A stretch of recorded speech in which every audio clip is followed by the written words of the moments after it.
Good morning from Panhandle Outdoors, America's only daily outdoor TV show. Your source for fishing, hunting, and information for folks who enjoy the great outdoors. Now sit back, relax. It's Panhandle Outdoors. Good morning, folks. Welcome to Panhandle Outdoors. I'm Winston Chester. Glad to hear this Monday morning. Starting off a good week, all kind of exciting things going on. But first, all I do, our weather brought to us by Haney Technical Center at the corner of Baldwin and Highway 77. We'll try to touch base with them sometime this month and see what's going on up that way. But right now, it looks like a pretty decent day. A high 64, low 56. Nice and cool. It's just a nice day. The water temperature is staying at 62 degrees. But I do a Monday moon forecast, and we've got the full moon coming up this Friday. It'll be the 10th. Monday, today's Monday the 6th, so Friday will be the 10th, and we're going to have full moon. So all week long now, that moon will be waxing. It'll be a good weekend to be outdoors, and all kind. I hope we have some good clear nights, and we can see some really these wintertime nights and wintertime full moons are just special. Seems like be a lot more clarity in the sky that time, as is in the water. You know, we're talking about the clear water in the wintertime. The tide chart, the low is 335 this morning and a high at 535 this afternoon. And our wind will be coming out of south-southwest at about 6, so it's going to be changing around. All right, let's take a break and we'll be right back.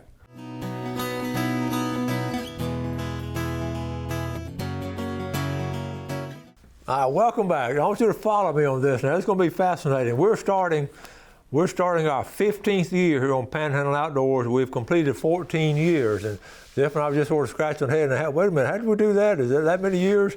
And I started adding up the numbers. It's mind-blowing to me because when we started the show, I had no idea. I thought I'd do it for a couple of years and go our different ways and all, but we've been blessed and fortunate with it. So, but I want you to help me figure this out now. Okay, here we go. We've done it for 14 years. That's 14. Now listen, there's 52 weeks a year. So if you do 52 weeks a year, just multiply that times 5 days. I'm going to do that in my head now. That's going to be 260. Okay, so there's 260 shows a year. So I'm going to multiply 14 times 260, and it equals. So we've done 3,640 shows. Give or take a few one way, 3,640.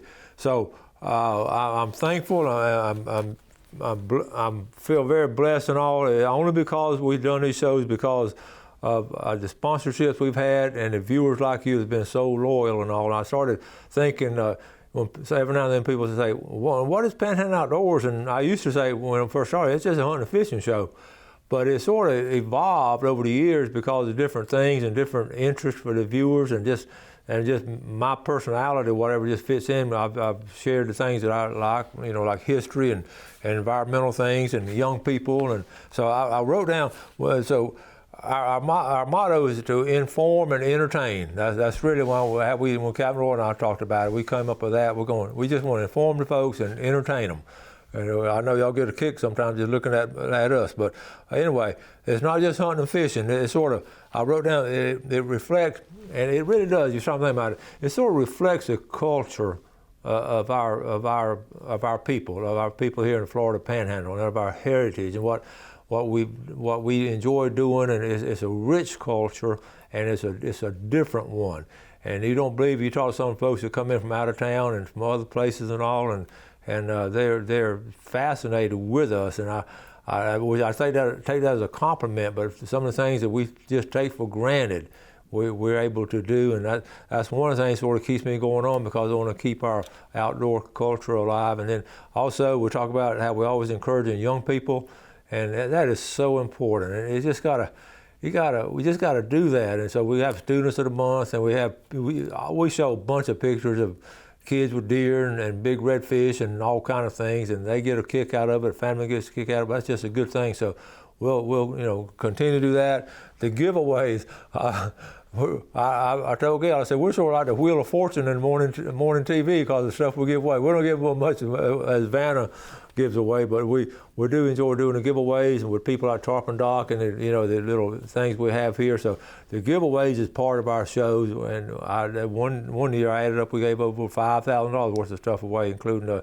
trips and equipment and all kind of stuff. So we do that.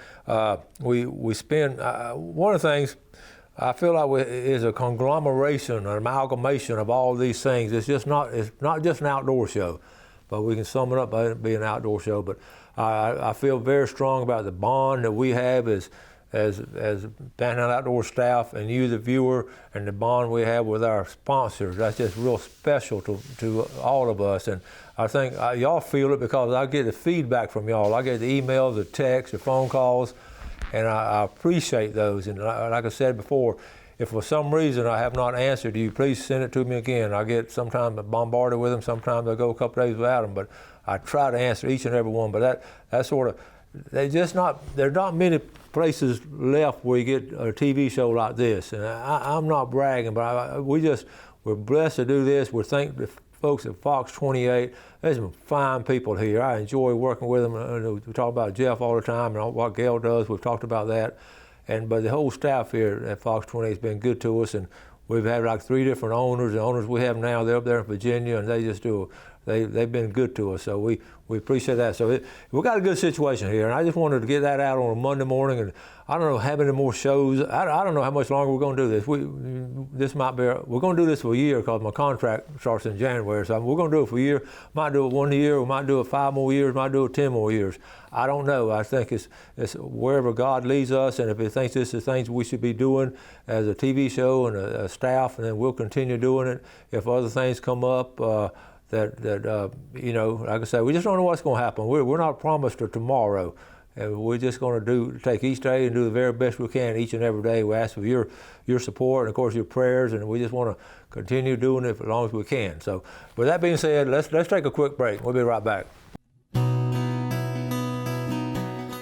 All right, welcome back. We're going to go from our history of our show and our future of our show. Let's go into some things happening right now, and we're looking at. We talked about this Friday. I didn't have time to get it in, but we're going to talk about the rut, the dates, and all. I pulled together some charts. It's a lot easier to explain when we got these charts. And this is research now by our game biologists. And this first one, this is sort of a general one. But I like the dates on it. You look at Panhandle Air Force Base, and our biologists out there, they pretty well. The peak of the rut is January the 21st. Okay.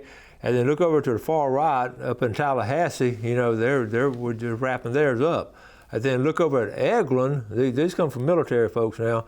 There's a month from now. Isn't that fascinating? You could just hunt the ruts. But anyway, I've got a couple of other charts. This is Quality Deer Management Association, and you know how good they are with this. And they're, look at the colors. And look down to South Florida. I've talked about it before. They do August and September. And you can see it sort of comes from east to west in general, but you just can't say that a blanket policy. Georgia and Alabama is in January, and our viewing area for the most part is in January. Oh, see that light blue? And then look around Tampa and St. Pete. That's fascinating. And then of course the dark blue up there, that's up in Kentucky and places up there that a lot of y'all go hunting and all up there. But anyway, that's a good one from QDMA. All right, and this one right here, this is the mean conception date. So this is coming out from biologists, and you look at the dates here, and I mean this is really bounced around. You can look at the area you're in, and it's fascinating. I like St. Vincent Island. They're around January 20th, but most of them are around the middle of January in our immediate area. But then around Guff County, February the 8th, and look up there where Billy Grantham is, January 21st. And so you see how it bounces around. This is a good chart here. You can really, but you're seeing some general trends in these. Okay, and then this is in general the areas of Alabama, and Mississippi, and Georgia, and you can see it's sort of the same. You can pull this up too, but anyway, and let me see, 34%, 98,000 hunters, okay, and 34% of them got a buck last year. So that's pretty good numbers too. I like those kind of statistics because they're well researched, and I like to share those things with you. Now, let's look into this situation here. I've got, over the holidays, I was reading my emails and texts, and I got a bunch of them wishing us a Happy New Year, and Happy New Year, by the way, Happy New Year to all you folks, and we're looking forward to a big year. But anyway, one of them really was interesting because one of our viewers was talking about how much he enjoyed. He talked about watching the show with Mr. Brudnicki, and how much he enjoyed watching the history, the videos on the history and all, how they should be preserved. And I got to think about that. That is so true, as we mentioned our heritage and all. And I got to think about this particular one. I want to show this again. This was several years back, and it was a video, and it talks about one of our local men, how they actually started out and how they did something about saving a state park. This guy is Jack Mashburn. He's passed away now, but he lived to be a healthy, I want to say 88 or something, but they named a boat launch out there after him. But I wanted to tell you the story because he served as state representative, and he mentions this at the end. I'm going to tell you what happened. He didn't want to talk about it on his presentation, but the camera work is rookie-like, but bear through this and all. You're going to see some really cool stuff. And then I'm going to tell you what happened to Jack Mashburn as a state representative, because he took a stand as a man for our environment and for our people. So, Jeff, let's roll this video on one of our historical figures here locally. San Andrews State Park opens at 8 o'clock, closes at sunset. Always a line. Brian Addison. I am the manager of St. Andrews State Park. I want to welcome everybody, family, friends, and honored guests to the naming ceremony for the Honorable Jack Mashburn. And without further delay, I'd like to introduce the Division Director for the Division of Recreation, State and Parks, Donald Forgione. Thank you, Brian. How's everybody doing today? Good. It's going to be great weather, by the way. That's right. Thanks, Brian. Thank you so much for everyone being today. We'd like to thank, on behalf of the Florida Park Service, Representative Petronis and his great staff for working hard with legislation and to get this naming event happening today. You know, it takes a lot of work. So we'd really like to thank Representative Petronis. Let's give him a big hand. Celebrate. Yeah, I don't want to make. I'm so concerned as we talk today, and this is going to be a little bit of a talk, that we're not eulogizing because Jack has been here before the park has been here. The park's been here before I've been here, and the park will be here after I'm gone. But I'm sure Jack will probably be here after I'm gone too. So has been an incredible contributor to what's so uniquely supportive and nice and beautiful about Northwest Florida. Jack Mashburn is a mentor to me, and as this ceremony is long overdue, we've been working on it for about 2 years. We feel it's fitting today to make sure the state of Florida recognizes the unique contributions he's made to our quality of life. I've got a tribute that we've prepared, and I'm going to read from the tribute, and it'll basically, in a nutshell, sum up the legend of Jack Mashburn. Whereas Jack Mashburn served in the Florida House of Representatives in the early 1950s and was instrumental in passing legislation that shaped Bay County as it is known today, and whereas Mr. Mashburn sponsored legislation to provide the athletic stadium known as Tommy Oliver Stadium at Bay High School, to create a jury commission for small counties, to commend Florida State University's physical education program, particularly the Flying High Circus, and whereas Mr. Mashburn also involved in the replacement of the Hathaway Bridge and DuPont Bridge, creation of the original Panhandle City Beach, Long Beach, and Edgewater Beach, along with Senator William Shands, the establishment of a medical school at the University of Florida.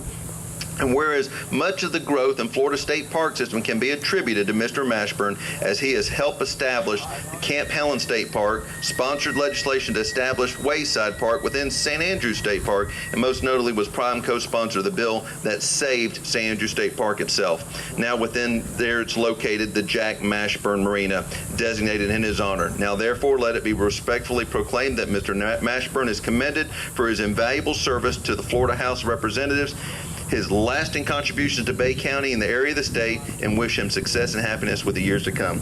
Jack, we are tremendously excited and honored to have you here today. And friends, I would like to introduce to you Mr. Jack Mashburn.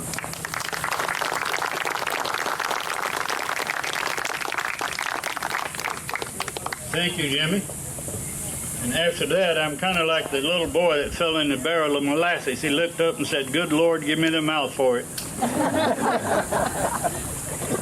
Good morning to everyone, and thank you for being here. Your very presence honors me on this day.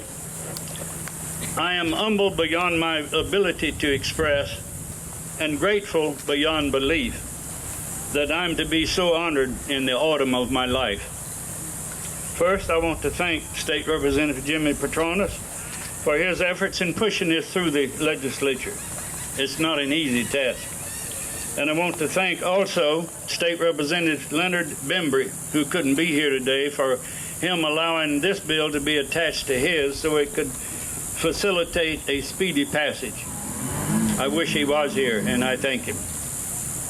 Next, I want to thank Mayor Scott Clemens for getting the ball rolling by suggesting to State Representative Petronas that something should be done to recognize the efforts by myself in helping to preserve St. Andrews State Park. Thank you, Scott.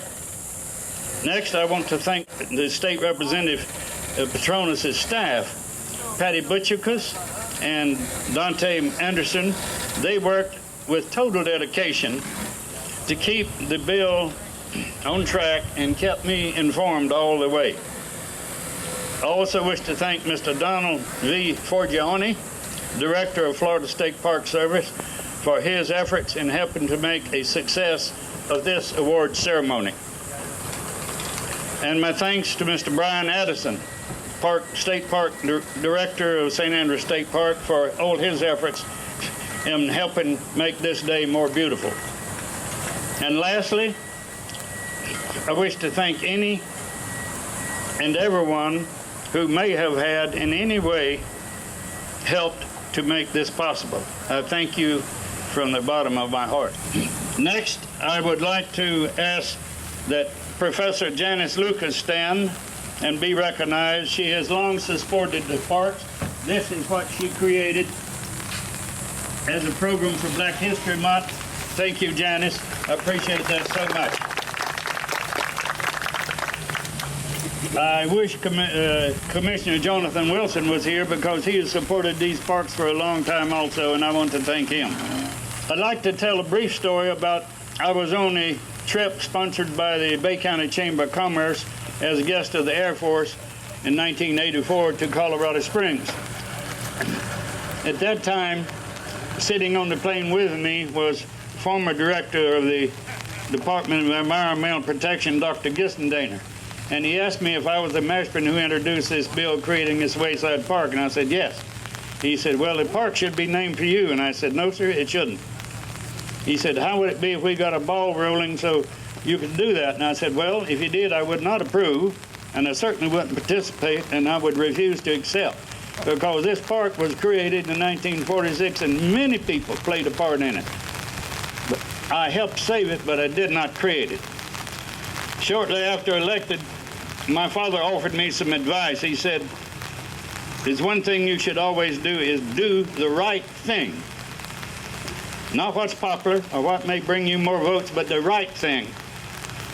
He told me that to remember you were elected by a majority of the people from all over Bay County, not one group or one race. So you must be fair to all people. I base my political philosophy on the great English philosopher Jerry Bentham, who said, "It is the greatest good to the greatest number of all people, which is the measure of right and wrong." I refined this statement for personal political use to read, "In politics, always base your support to do the greatest good for the largest number of people over the longest period of time," and I think I did that. In all the years before, I have never spoken publicly about the exact events that transpired.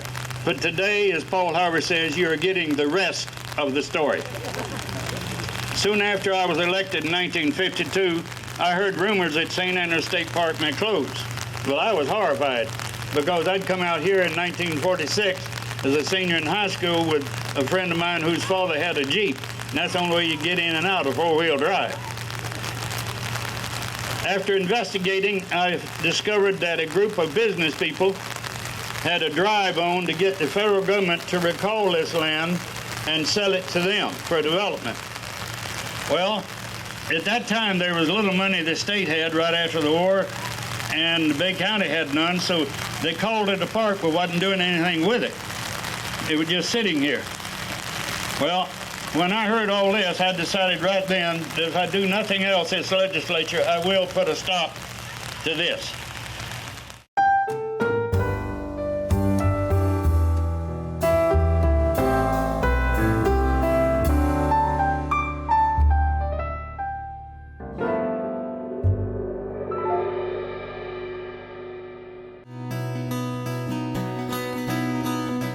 All right, welcome back. Hope you enjoyed that. Before we get to it, let's look at our fishing game times today. Looking from Blue Water Outriggers in Port St. Joe. I got to spend some time with them over the holidays. 8:25 to 10:25 this morning, and then this evening from 8:49 to 10:49. And you saw the background of that and what happened. I won't go and give you the details. There were some developers that wanted to buy that state park property where St. Andrews State Park is. But the war ended. It was still government land, but nobody was doing anything with it. It was sitting there, and but the public we owned it, and and we wanted to put in a state park. And these developers, there were a couple of prominent people, and they went to Tallahassee and tried to get Jack Mashburn as a state representative to put that bill and say, Jack, we want to take this, we want to take over this property, we're going to develop it. And Jack said, that land belongs to the people. It belongs to the people that elected me. He stood his ground, and they couldn't believe it. They said, well, what do you mean? You're not going to work with us? Jack said, no. He said, that land belongs to our people.